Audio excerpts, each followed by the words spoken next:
Hello friends, welcome to our YouTube channel Civil with Sudhir, myself Sudhir Jurube. So this is our continuous video on building material construction MCQ 500 series, and this is our last video on wood and wood products. So the questions on the wood and wood products we will complete in this video, right? Wood products as well as the timber we will complete today. Okay, and the remaining chapters and remaining topics I will bring in the same series, and we will start another subject within the shortest duration. And the timing of the video I have changed because due to some problem I have changed the timing. Daily, okay, weekly I will upload now 3 to 4 videos, right? Weekly 3 to 4, if possible I will upload 5 videos, right? So this is a very, very important announcement. Weekly minimum I will upload 3 videos, okay, if possible I will upload 4 to 5 videos. And in that video, and you have to practice all the MCQ questions, right? Those MCQ questions will help you to it will help you to your different exams like SSC as well as KPSC, AEJ. So very important, because just you come to our YouTube channel just for practice, okay? So if you want the classes, you can go to our playlist and you can watch our different playlist videos, right? So before going to start, I would like to say, please like, comment our videos, like, comment and share, as well as subscribe our channel to get latest notification as well as the latest videos on your mobile. Let's begin, friends. Today's first question: which of the following timber is used to make the goods that are used in the sports industry, right? So that are used in the sports industry we will use mulberry, right? So elder, espona and balsa is used for different process, but for the sports we will use mulberry because it having a good quality timber. It will give good quality timber, so that why so we will use mulberry. Okay, so हम mulberry को क्यों use करते हैं? वो good quality का timber देता है और अच्छा स्ट्रेंथ भी रहता है. इसके लिए हम क्या है, स्पोर्ट्स इंडस्ट्री में जो भी बैट वो सब जो भी बनाते हैं स्पोर्ट्स इंडस्ट्री में, सो वुड का कहाँ भी जो भी नेसेसिटी है वहाँ पे हम मलबरी को यूज़ करते हैं. ठीक है, तो नेक्स्ट क्वेश्चन को चलते हैं. विच of the seasoning method is adopted for the rapid seasoning of timber on large scale to obtain any desired moisture content, right? See, just you have to remember. So what they are asking, वो क्या पूछ रहे, देखिए, seasoning में rapid seasoning of timber on large scale to obtain any desired moisture. तो उसके लिए हम कभी भी किल सीजनिंग करते हैं. तो किल सीजनिंग, देखिए किल सीजनिंग में क्या है, in this method the drying of timber is carried out inside an airtight chamber of an oven. Progressive kiln seasoning is use for large scale seasoning of timber. Large scale के लिए use करते हैं. Air seasoning क्या है? Air seasoning में just क्या है, एक प्लेटफॉर्म रहेगा ऐसा, उस पे जैसे हम टिम्बर्स ऐसे प्लेस कर देंगे, खत्म.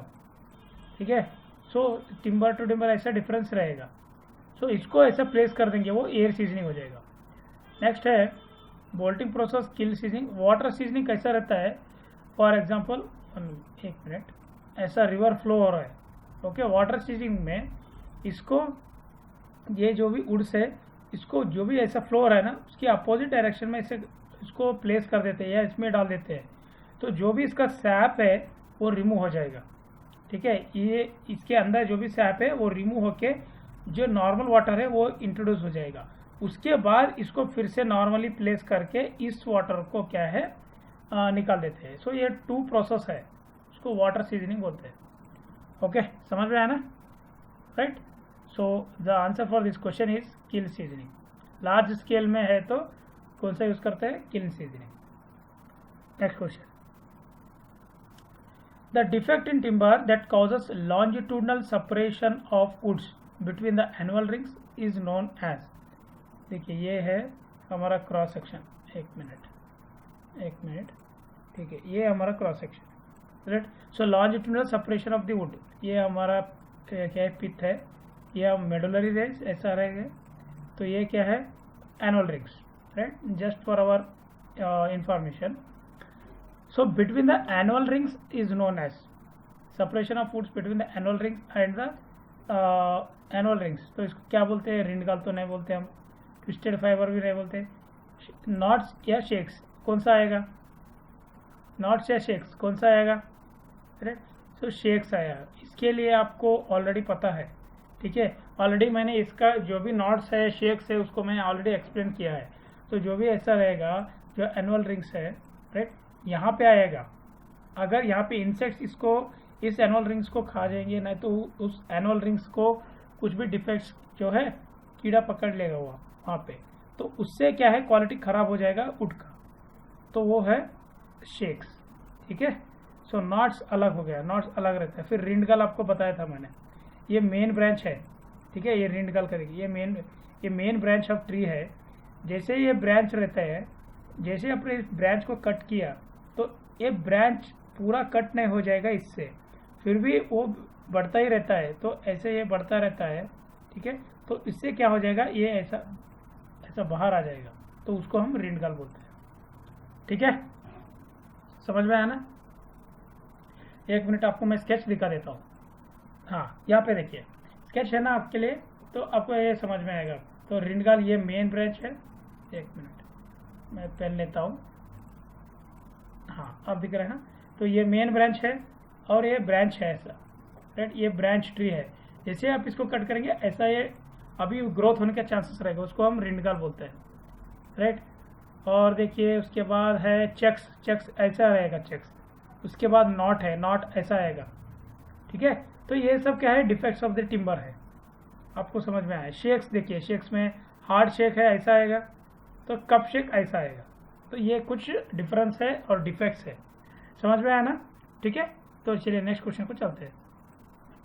Okay, next question, for which of the following process poaching process is used, right, कौन सा जो प्रोसेस है उसके लिए ये मेथड यूज करते हैं।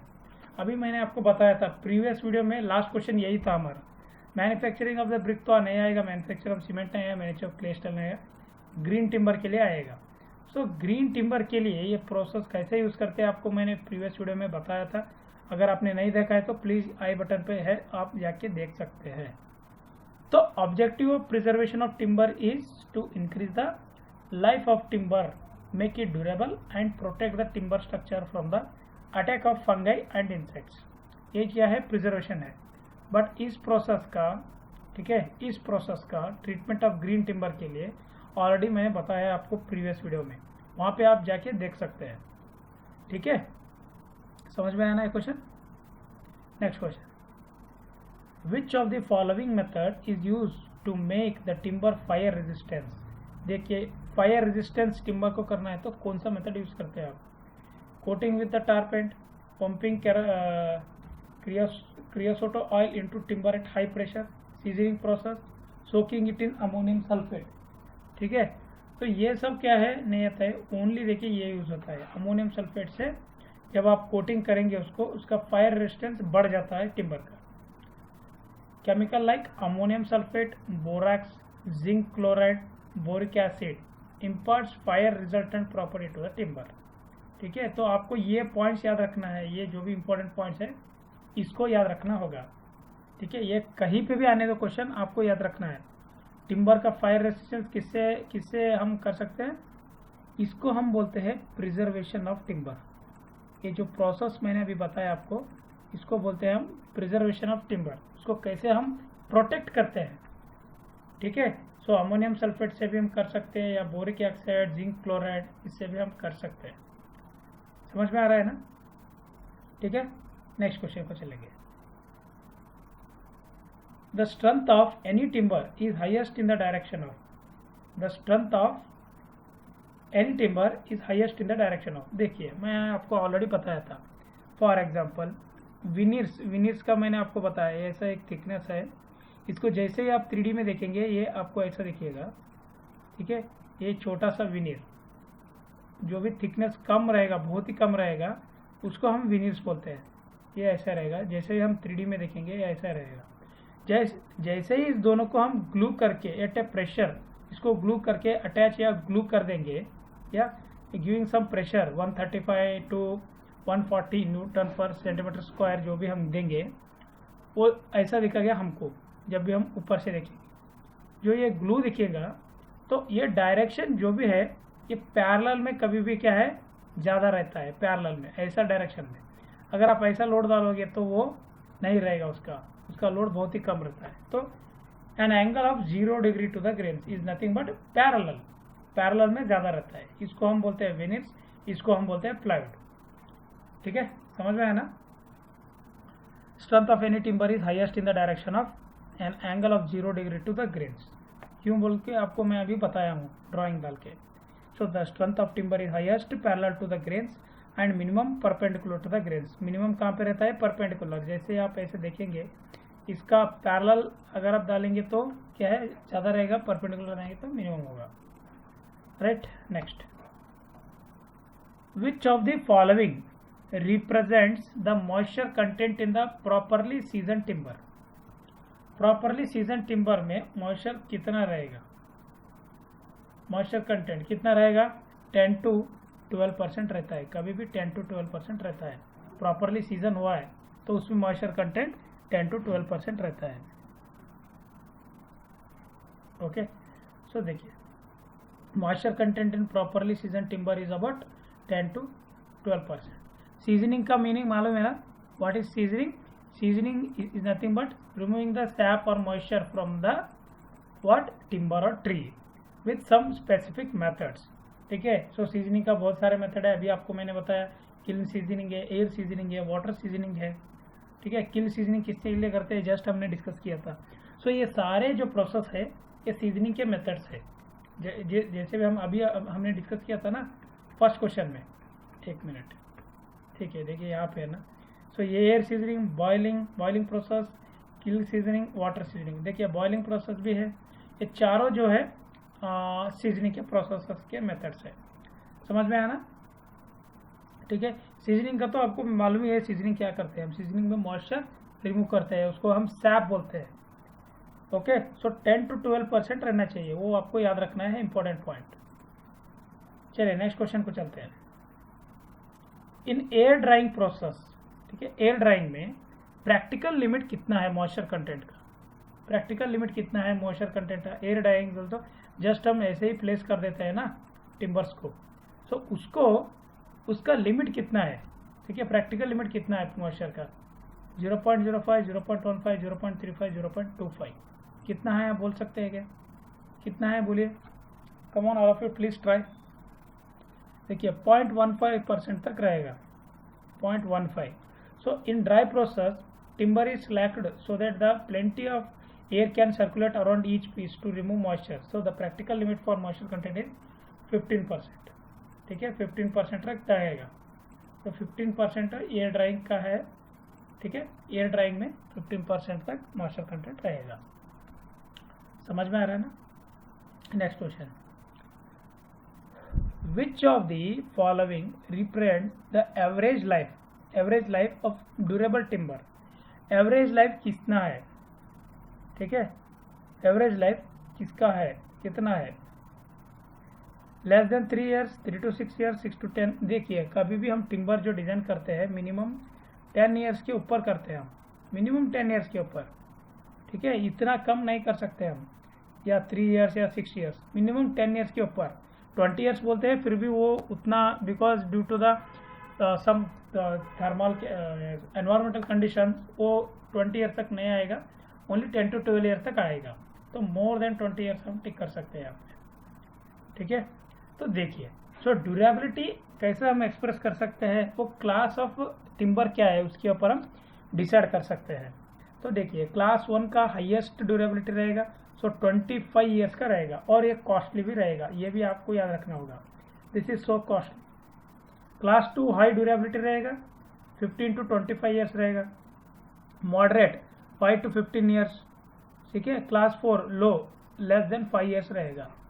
तो ये देखिए इसमें ज़्यादा आपको क्या है, खर्चा आ जाएगा, कॉस्ट भी ज़्यादा आ जाएगा, बिकॉज 5 years है आपका ड्यूरेबिलिटी या एवरेज लाइफ। ठीक है, तो आपको क्या करना होगा, आपके कॉस्ट या फाइनेंशियल जो भी है उसको देख के, कॉस्ट बजट क्या है उसको देख के आपको ये सेलेक्ट करना होगा। ठीक है, समझ में आना है मिनिमम कैसे सेलेक्ट करना है हमको। और प्रैक्टिकली हम ये लेते हैं मिनिमम 10 years, 10 to 15 years। उसके बाद हम गारंटी नहीं दे सकते हैं।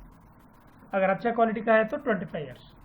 ये एवरेज में आपको पूछा है। अगर क्लास का नंबर दिए 1 2 3 क्लास 3 का कितना है बोल के, तो आपको पर्टिकुलर याद रखना होगा। समझ में आ रहा है ना, right. Next question, which of the following is the main advantage of plywood. Advantage क्या है प्लाईवुड का? प्लाईवुड का एडवांटेज क्या है? Strength is more in longitudinal direction, strength is more in transverse direction, tensile strength is same in all direction. देखिए tensile strength तो same नहीं रहता है, श्रिंकेज स्ट्रेस इज मिनिमम, ज़्यादा रहता है, ये भी नहीं है। तो strength in longitudinal direction is correct है ना, ये और ये दो करेक्ट हो जाएगा या क्या नहीं, बोलिए आप। So tensile strength in same direction, tensile strength in same all direction correct है, ठीक है। लॉन्जिट्यूडनल डायरेक्शन में जो प्लाईवुड का जो है लॉन्जिट्यूडनल में कम रहेगा। जैसे आप इसको ऐसा प्लेस करेंगे हम प्लाईवुड को, इस इधर कम रहेगा, यहाँ पे ज़्यादा रहेगा, ठीक है, तो ये नहीं हो जाएगा। Strength is more in transverse direction, वो भी नहीं है। So tensile strength is same in all the direction, ये करेक्ट है, ठीक है। तो देखिए plywood has a good and uniform tensile strength both along as well as across the grains। Grains जो भी है आपको मैंने बताया था, जैसे हम ग्लू करके विनिट्स को अटैच करते हैं उसको। So plywood due to its cross grain structure shrinks और swells less, thus has good dimensional stability. Dimensional stability भी अच्छा है इसका।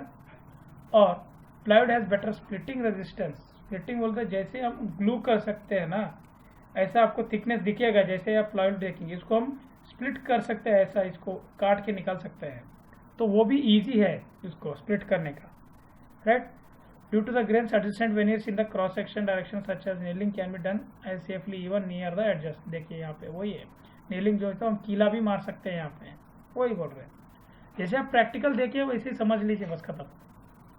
Plywood can be curved into desired shapes. Desired shapes को हम उसको क्या है कट कर सकते हैं, कट करके हम डिजायर्ड शेप जो भी हम वहाँ पे कर सकते हैं, ठीक है। तो इसका आंसर क्या है, टेंसाइल स्ट्रेंथ सभी डायरेक्शन में सेम रहता है। Next question, the hardwood is produce by which of the following tree. देखिए हार्डवुड किस फॉलोइंग ट्री से करते हैं, चीर, पाइन, कर्ल, शीशम।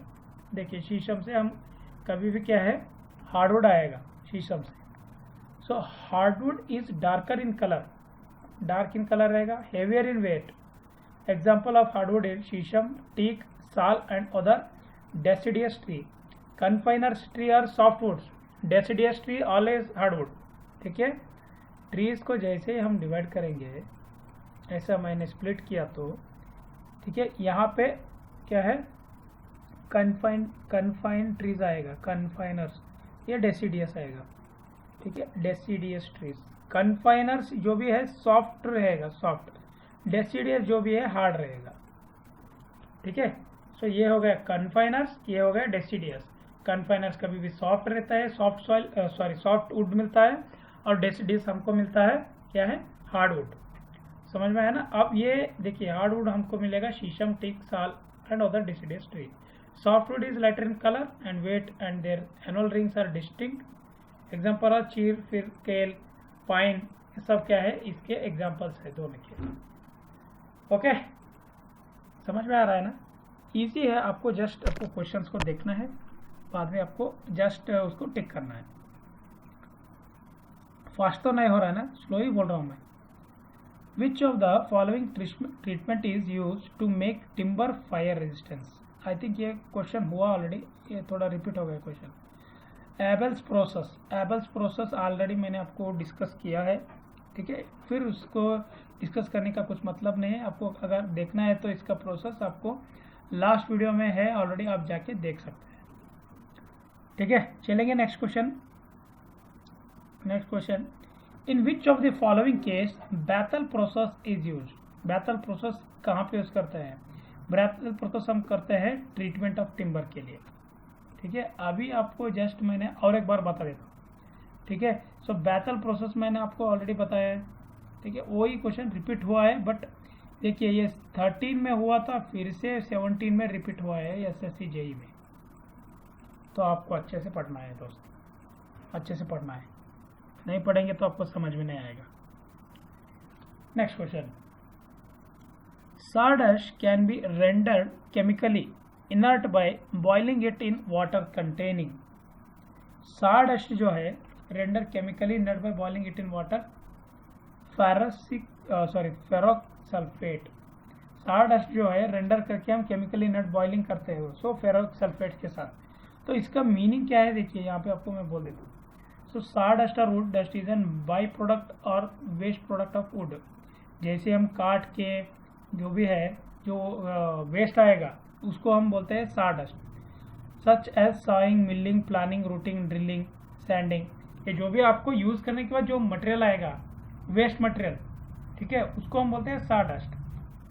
So it is compose of fine particle of would, fine particle रहेगा, उसको हम कभी भी पेविंग में भी यूज कर सकते हैं, only in the case of timber. जैसे आप मैन्युफैक्चर करने वाले हैं टिम्बर, तो वहीं पे वहां पे भी आपको ये यूज हो सकता है। So sawdust can be rendered chemically inert by treatment in boiling in water to which ferrous sulphate has been added. तो फेरस सल्फेट को ऐड करके इसको फिर से हम रिसाइकल कर सकते हैं, ठीक है। तो ये क्वेश्चंस हो गए पूरे आपके वुड के ऊपर। सारे क्वेश्चंस मैंने ऑलरेडी कवर कर चुका हूँ, ठीक है। देखिए सीमेंट हो गया, एक मिनट, पेन आपको, पेन थोड़ा नहीं चल रहा है, सीमेंट हो गया, स्टोन हो गया, ठीक है, कोर्स एग्रीगेट के ऊपर हो गया, उसके बाद लाइम हो गया, उसके बाद टिम्बर हो गया, ठीक है। उसके बाद कौन से किए हमने, उसके बाद कौन से कंप्लीट कर दिए पूरा MCQs। देखिए इतना तो हो गया ऑलरेडी, अभी दूसरा भी हो चुका होगा। तो आपको क्या करना है, प्लेलिस्ट में जाके सारे वीडियोस को देखना है और ऐसे ही सभी लोगों को शेयर करना है, और लास्ट में हमारे चैनल को सब्सक्राइब भी करना है, ताकि आपको सारे लोगों को ऐसे ही वीडियो में डालता रहूँगा, ठीक है। और मैं अच्छा करने का ट्राई कर रहा हूँ, सॉरी फ्रेंड्स, और मैं अच्छा करने का ट्राई कर रहा हूँ, because due to some problems ये नहीं हो पा रहा है, फिर भी मैं बेस्ट ट्राई कर रहा हूँ आपके लिए। और आप लोगों को इतना ही करना है, आप लोग बोलिए मुझे क्लास, अभी नेक्स्ट क्लास लूँ मैं आपका, ठीक है, बोर्ड पे क्लास ले लो, बोर्ड पे सब लोग कमेंट कीजिए, जो भी लास्ट तक वीडियो देखे हैं सब लोग बोलिए मुझे बोर्ड पे मैं क्लास स्टार्ट कर दूं, ठीक है। बोर्ड पे आपको नेक्स्ट CT बोल दूंगा, छोटा सा सब्जेक्ट है, जल्दी खत्म कर देंगे 3-4 दिन में। कंस्ट्रक्शन, कंक्रीट टेक्नोलॉजी, जो भी इंपॉर्टेंट पॉइंट्स है मैं वैसे ही डिस्कस कर दूंगा बोर्ड के ऊपर। Is it okay if I take the class on the board? Board पे मैं क्लास लेता हूँ, आपको ओके है ना, ठीक है। एक क्लास करके डाल देता हूँ आपको, नेक्स्ट क्लास डाल देंगे, नहीं तो अब देख लीजिए। और जैसे ही हमारा चैनल, टेलीग्राम चैनल को ज्वाइन कर लीजिए, डिस्क्रिप्शन बॉक्स में ऑलरेडी है, वहाँ पे भी आप लोग देख लीजिए, ठीक है। धन्यवाद, आज के लिए इतना ही, और कल मिलते हैं फिर से नेक्स्ट वीडियो में।